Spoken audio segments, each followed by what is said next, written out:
Hmm. Okay ang lasa at tamang-tama doon sa nalagay natin doon sa munggo, no? Yung isang pack na munggo. Idol, maglagay tayo ng mantika dito sa lulutuin natin no gulay, ano?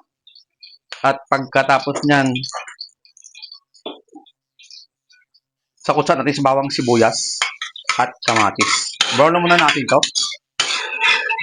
Pag na-brown na yung bawang sibuyas at kamatis at lagay natin yung kalabasa. Lagay tayo ng granules. Granules paminta pala, no? At ito pala yung granules, ano? Para lumasa, no? Agad.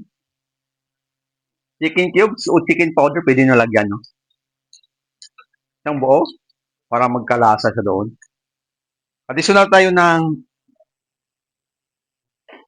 rock salt.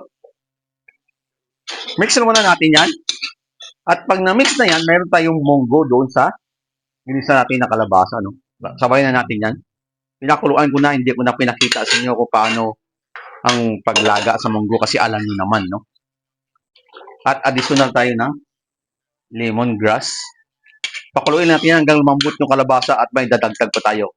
Ganito lang, idol, kasimple magluto ng gulay sa munggo, kalabasa at kumakain ba kayo nito? Alugbati, no? Wala tayong sahog o subak o sa mga Ilonggo pa, no? Sa Bisaya, subak ang tawag doon. Lagyan mo ng isda, niritong isda, baboy, no? Pero ito, wala, plain lang siya, mga idol.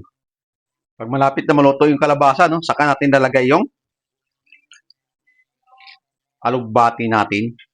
Masarap din sa kalabasa, munggo. Kung hindi nyo na try gawin.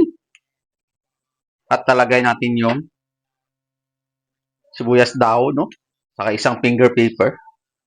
Hintayin natin maluto yan at mayroon na tayong gulay, mga idol, no? Katapat nito, may prito kang isda, may prito kang tuyo.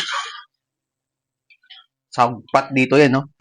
Kumbaga sa Bisaya, sagpat. Ang tawag ito yung pantay dito talaga sa niluluto mo na gulay. Balikan natin yan hanggang sa maluto at tikman natin kung okay na ba yung lasa at kung okay na, no? Saka natin patayin yung apoy at kainan na ang susunod. Pagluto na yung alugbati at saka yung kalabasa, no? Tikman natin bago tayo magtapos, ika nga.